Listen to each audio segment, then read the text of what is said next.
Hi అండి. మీరు చూస్తుంది కాగడామల్లి. కాగడామల్లిలో కూడా ఇది ఎరుపుగా ఉంటుంది మొగ్గ. కనిపిస్తుంది కదా, ఎర్ర కాగడామల్లి అనుకుంటా.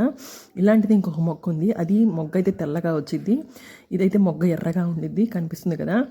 ఈ విధంగా నేను మొక్కకి మన ఛానల్లో పెట్టాను చూడండి, మజ్జిగ ద్రావణం. అది మాత్రమే ఇచ్చానండి.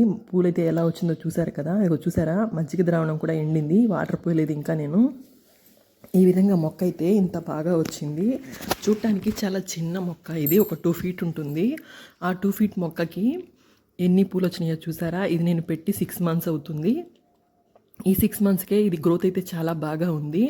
అంతేకాకుండా అంతకుముందు అయితే ఫ్లవరింగ్ మొత్తం అయిపోయిన తర్వాత మళ్ళీ అవి మనం మిగిలినటువంటి కట్ చేస్తాం కదా ఫ్లవరింగ్ అయిన తర్వాత, అలా కట్ చేసిన తర్వాత చిగుర్లు అయితే వచ్చేవి. ఈ మజ్జిగ ద్రావణం ఇచ్చిన తర్వాత ఇలా కొంచెం పూలున్నప్పుడే మళ్ళీ ఇలా చిగుర్లు వచ్చినాయి, కనిపిస్తున్నాయి కదా మీకు. ఈ చిగుర్లు మళ్ళీ వీటిలోని మళ్ళీ మొగ్గలు వచ్చేస్తాయండి. ఇక్కడ చూడండి, ఒకటి పెద్దగా ఉంది, మీకు చూపిస్తాను. దీనికైతే ఆల్రెడీ మొగ్గలు కూడా ఉన్నాయి, ఇదిగో ఇది. దీనికైతే ఆల్రెడీ మొగ్గలు కూడా వచ్చినాయి. ఈ కొమ్మ కూడా చాలా బాగా పెరిగింది. మొక్క మొత్తం అదైతేనండి, అంతేనండి.